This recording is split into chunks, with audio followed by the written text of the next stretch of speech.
하루 20분 성경 읽기 유진 피터슨의 메시지 성경. 오늘은 역대하 8장부터 시작합니다. 역대하 8장. 솔로몬은 20년 만에 놀라울 만한 업적을 이루었다. 그가 한 일은 이러하다. 하나님의 성전과 자신의 왕궁을 지었다. 히람에게서 얻은 성읍들을 재건하고 그곳에 이스라엘 백성을 이주시켰다. 하맛 소바로 진군하여 그곳을 점령했다. 광야의 다드물과 하맛에 건축했던 곡식을 쌓아두는 모든 성읍을 요새화했다. 요새 성읍인 윗 베토론과 아랫 베토론을 건축하고 성벽, 문, 빗장을 완비했다. 바알랏과 곡식을 쌓아두는 성읍들과 말과 전차를 둘 성읍들을 건축했다. 솔로몬은 한번 마음이 동하면 가리지 않고 건축을 시작했다. 예루살렘이든 레바논이든 자기 마음에 드는 곳이면 어디에나 대대적인 건축 공사를 벌였다. 솔로몬은 그 땅 원주민, 이스라엘 자손이 아닌 헷사람, 아모리 사람, 브리스 사람, 히윗 사람, 여부스 사람 가운데서 살아남은 무리, 곧 거룩한 전쟁에서 살아남은 자들을 강제노역 부대로 편성했는데 이 정책은 오늘까지 시행되고 있다. 그러나 이스라엘 사람은 그런 대우를 받지 않았다. 그들은 솔로몬의 군대와 행정부에서 정부 지도자, 전차와 전차병 지휘관으로 일했다. 또한 그들은 솔로몬의 건축 공사를 책임지는 관리가 되었는데 모두 250명의 노역자들을 감독했다. 솔로몬은 바로의 딸을 다윗성에서 데려와 특별히 그녀를 위해 지은 집에서 살게 했다. 그는 말했다. 하나님의 궤가 있는 곳은 거룩하니 내 아내를 이스라엘 왕 다윗의 집에서 살게 할 수 없다. 그 후에 솔로몬은 그가 성전 현관 앞에 세운 하나님의 제단에서 하나님께 번제를 드렸다. 그는 모세가 정해둔 정기 예배 일정에 따라 안식일과 초하루 그리고 3대 절기인 무교절, 유월절과 칠실절, 오순절과 초막절을 지켰다. 또 아버지 다윗이 정한 규례대로 제사장들을 세워 예배 직무를 수행하게 했다. 그리고 레위인들을 임명하여 하나님의 찬양들을 이끌고 매일 예배를 드릴 때 제사장들을 돕게 했다. 그는 또 문지기들을 임명하여 각 문을 지키게 했다. 이것은 하나님의 사람 다윗이 명령한 일이었다. 제사장과 레위인과 재정관리자들은 왕이 내린 지시에 따라 국고를 비롯해 세세한 부분까지 그대로 고치지 않고 지켰다. 하나님의 성전 착공에서 준공까지 솔로몬이 마음먹었던 모든 일이 마침내 완성되었다. 그 후 솔로몬은 에돔 땅 해변에 에시온 게벨과 엘라스로 갔다.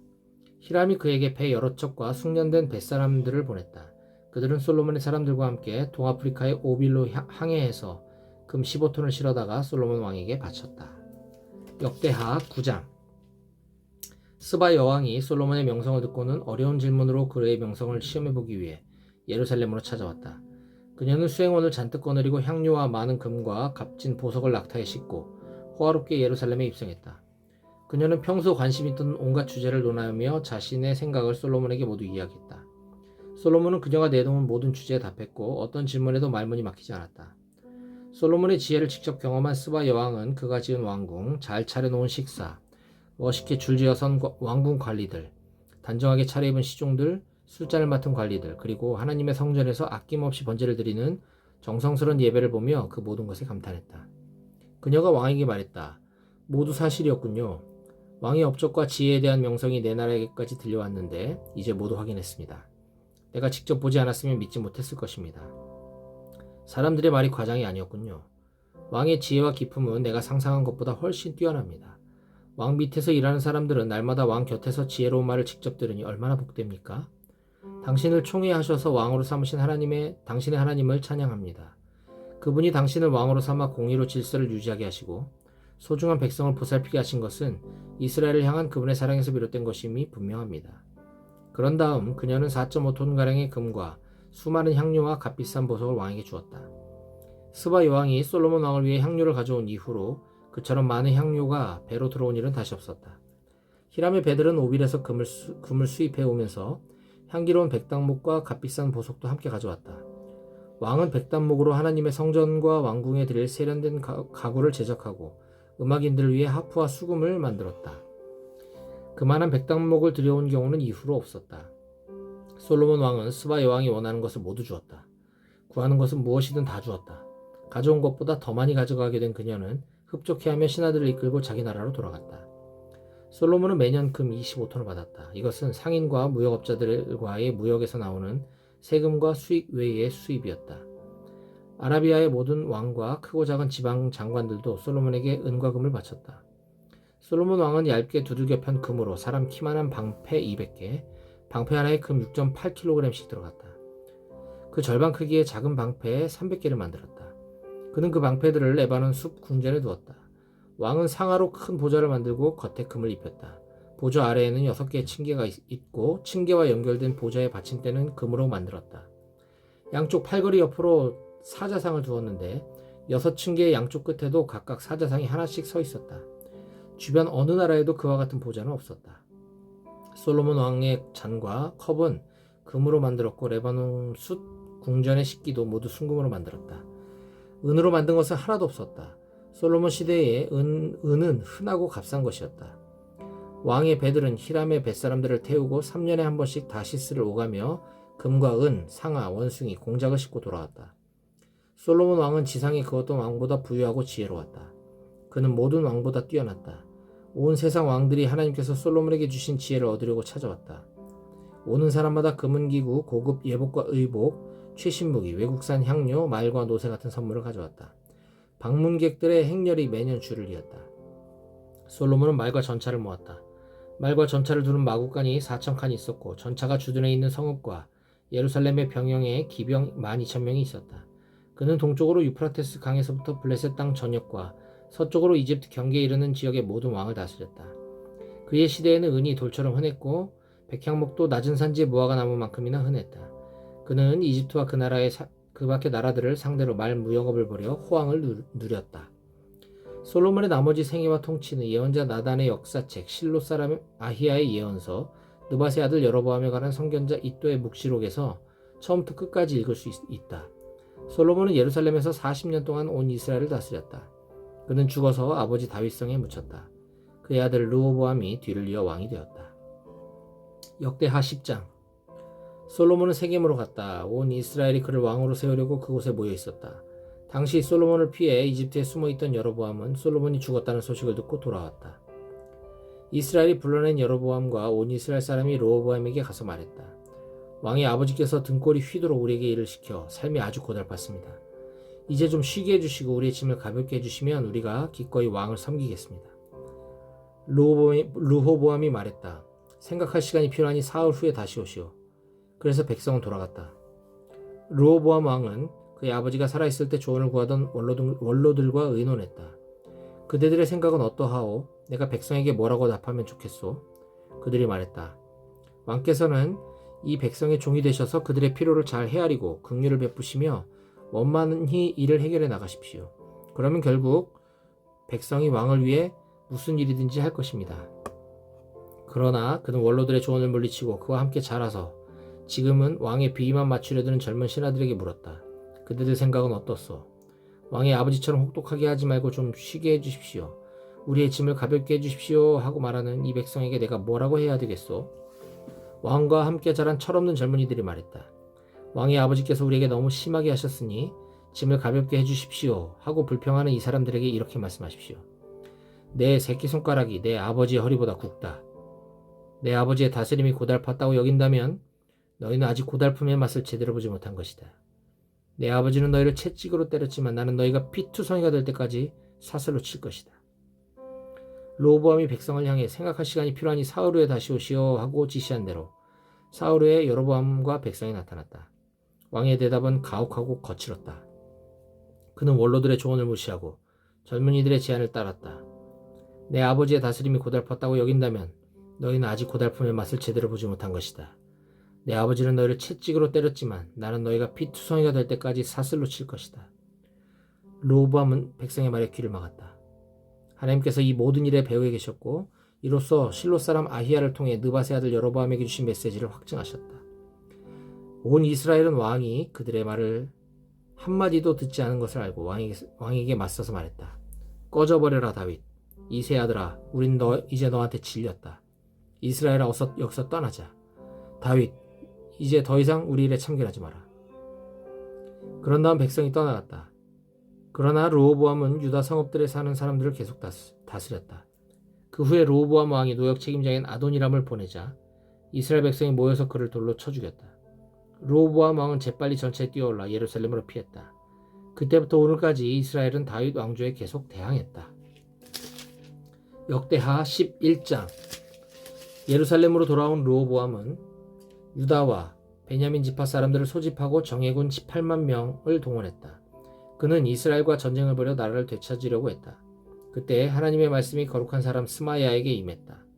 솔로몬의 아들 유다왕 르호보암과 유다와 베냐민의 모든 이스라엘 백성에게 전하여라. 이것은 하나님의 말씀이다. 너희는 진군하지 마라. 너희 형제 이스라엘 자손과 싸우지 마라. 너희는 한 사람도 남김없이 다 집으로 돌아가거라. 이 모든 것이 나의 뜻이다. 그들은 하나님께서 말씀하신 대로 집으로 돌아갔다. 르호보암은 계속해서 예루살렘에 살면서 유다 곳곳에 방어체제를 구축했다. 베들레헴, 에담, 드고아, 벳술, 소고, 아둘람, 가드, 마레사, 십, 아도라임, 라기스, 아세가, 소라, 아얄론, 헤브론이 그가 유다와 베냐민을 보호하기 위해 세운 방어선이었다. 그는 요새 성읍을 강화하고 지휘관들을 임명하며 비상식량과 올리브 기름과 포도주를 비축했다. 그는 모든 성읍에 큰 방패와 창들을 갖추어 두고 성읍의 방비를 크게 강화했다. 그래서 유다와 베냐민은 한동안 안전했다. 이스라엘 전역에서 제사장과 레위인들이 르호보암에게 왔다. 레위인들이 자기 목초지와 재산을 버리고 유다와 예루살렘으로 이주한 것은 여로보암과 그의 아들들이 그들에게서 하나님의 제사장직을 박탈하고 제사장을 따로 세워 여러 예배 처소에서 그가 만든 순념소와 송아지 우상을 섬기게 했기 때문이다. 이스라엘의 모든 지파 가운데서 이스라엘의 하나님을 찾기로 결심한 모든 사람은 제사장과 레위인들과 함께 예루살렘으로 이주하여 그곳에서 그들 조상의 하나님께 제사를 드려 예배했다. 이것이 유다 나라의 엄청난 힘이 되었다. 그들은 3년 동안 솔로몬의 아들 르호보암 곁을 지키면서 다윗과 솔로몬의 길을 충실히 따랐다. 르호보암은 다윗의 아들 여리못과 이세의 아들 엘리압의 딸 아비하일 사이에서 태어난 마할랏과 결혼했다. 마할랏은 여우스, 스마리아, 사함을 낳았다. 그 후에 르호보암은 압살롬의 딸 마아가와 결혼했는데 마아가는 아비야, 아떼, 시사, 슬로밋을 낳았다. 마아가는 르호보암이 가장 사랑하는 아내였다. 그는 다른 아내나 첩들, 그는 아내 18명과 첩 60명을 두었는데 그들이 아들 28명과 딸 60명을 낳았다. 보다 그녀를 더 사랑했다. 르호보암은 마아가의 아들 아비야를 맏아들 곧 형제들의 지도자로 삼았다. 그를 다음 왕으로 삼을 생각이었다. 그는 지혜롭게 아들들을 유다와 베냐민의 방어체제를 이루는 모든 요새 성읍에 배치했다. 그리고 풍부한 양식과 많은 아내를 주어 그들을 행복하게 해주었다. 역대하 12장. 르호보암이 나라를 안정시켜 다시 세력이 강해지자 그와 온 이스라엘은 사실상 하나님과 그분의 길을 버렸다. 그와 그의 백성이 하나님께 신실하지 않았으므로 르호보암 5년에 이집트 왕 시삭이 예루살렘으로 쳐들어왔다. 그는 전차 1200대와 기병 6만 명, 리비아와 숲과 에티오피아 사람들로 구성된 이집트 군대를 거느리고 왔다. 그들은 유다의 요새 성읍들을 빼앗고 예루살렘까지 진격해왔다. 그때 예언자 스마야가 시삭을 피해 예루살렘으로 후퇴한 유다 지도자들과 함께 르호보암에게 가서 말했다. 하나님께서 말씀하십니다. 내가 나를 버렸으니 이제 나도 너를 버려 시삭에게 넘기겠다. 이스라엘의 지도자들과 왕이 회개하며 말했다. 하나님께서 오르십니다. 하나님께서 그들이 겸손히 회개하는 모습을 보셨다. 그러자 하나님의 말씀이 스마야에게 임했다. 그들이 겸손히 뉘우치니 내가 그들을 멸하지 않겠다. 그들을 너그럽게 봐줄 것이다. 시삭을 통해 예루살렘에 나의 진노를 드러내지 않을 것이다. 그러나 나는 그들을 시삭의 신하로 만들 것이다. 그들은 나를 섬기는 것과 세상의 왕을 섬기는 것이 어떻게 다른지 알게 될 것이다. 그때 이집트 왕 시삭이 예루살렘을 공격했다. 그는 하나님의 성전과 왕궁의 보물 보관소에서 무엇이든 손에 잡히는 대로 약탈하고 솔로몬이 만든 금 방패까지 가져갔다. 르호보암 왕은 금 방패 대신 청동 방패를 만들어 왕궁 입구를 지키는 경비대에게 주었다. 왕이 하나님의 성전에 갈 때 경비대가 방패를 들고 왕을 수행했다가 일이 끝나면 경비대실에 다시 가져다 놓았다. 르호보암이 회개했으므로 하나님께서 진노를 거두셨고 그를 완전히 멸하지 않으셨다. 유다에 선한 일도 벌어지고 있었으니 상황이 암담하지만은 않았다. 르호보암 왕은 예루살렘에서 자신의 통치 체제를 개편하고 왕권을 다시 굳게 세웠다. 르호보암은 왕위에 오를 때 41살이었다. 그는 이스라엘의 모든 지파 가운데서 하나님께서 친히 임재하시는 특별한 처소로 택하신 이스라엘 성에서 17년 동안 다스렸다. 그의 어머니는 암몬 사람 나아마다. 그러나 르호보암에 대한 최종 평가는 그가 악한 왕이라는 것이었다. 그에게 하나님은 중요하지 않았다. 하나님께 관심이 없었을 뿐 아니라 그분을 마음으로 찾지도 않았다. 르호보암의 역사는 예언자 스마야와 선견자 이도의 회고록에 처음부터 끝까지 족보와 함께 기록되어 있다. 르호보암과 여로보암 사이에는 전쟁이 끊이지 않았다. 르호보암은 죽어서 자기 조상과 함께 다윗성에 묻혔다. 그의 아들 아비야가 뒤를 이어 왕이 되었다. 역대하 13장. 여로보암 왕 18년에 아비야가 유다 왕위에 올랐다. 그는 예루살렘에서 3년 동안 다스렸다. 그의 어머니는 기브아 사람 우리엘의 딸 마아가다. 아비야와 여로보암 사이에 전쟁이 벌어졌다. 아비야는 정예군 40만 명을 이끌고 싸움에 나섰고 여로보암 또한 정예군 80만 명으로 맞섰다. 아비야가 에브라임 산지 스마라임 산에 잘 보이는 곳에서 서서 말했다. 여로보암과 온 이스라엘은 들어라. 하나님, 이스라엘의 유일하신 하나님께서 다윗과 그 후손을 이스라엘의 영원한 통치자로 세우시고 하나님의 나라는 하나님의 왕이 다스리신다고 소금 언약으로 확정하신 것을 너희가 알지 못하느냐? 그런데 어떻게 되었느냐? 솔로몬의 종 느밧의 아들 여로보암이 자기 주인에게 반역했다. 온갖 불량배들이 그와 함께 작당하니 솔로몬의 후계자 르호보암이 당해내지 못했다. 르호보암은 어찌할 바를 몰랐다. 게다가 그는 겁이 많아서 그들과 맞서지 못했다. 너희는 그 약점을 이용하여 다윗의 후손에게 위임된 하나님의 통치에 주제넘게 맞서고 있다. 큰 군대를 거느리고 거기다 여로보암이 너에게 신으로 만들어준 금송아지 우상들 때문에 너희가 아주 대단한 줄 아는구나. 하지만 지금까지 너희가 한 일을 보아라. 너희는 아론 자손인 하나님의 제사장과 레위인들을 쫓아내고 이방인들처럼 너희 멋대로 제사장을 세웠다. 누구든지 돈을 충분히 들고 가서 값만 치르면 제사장이 될 수 있다. 하나님 아닌 거짓 우상들의 제사장 말이다. 하지만 유다에 남은 우리는 하나님께 머물러 있다. 우리는 그분을 최신 우상으로 바꾸지 않았다. 확실히 검증된 아론의 제사장들이 우리를 하나님께로 인도하고 또 레위인들이 우리의 예배를 인도하여 날마다 아침과 저녁 기도 때 하나님께 번제와 향기로운 향을 드리고 깨끗한 상에 갓 구운 거룩한 빵을 차려내어 밤마다 금 등잔대에 불을 밝히고 있다. 우리는 하나님께서 명령하신 일을 그분이 말씀하신 방식대로 지키고 있다. 그러나 너희는 그분을 버렸다. 너희 눈에는 보이지 않느냐? 하나님께서 우리 편이시며 우리의 지도자이시다.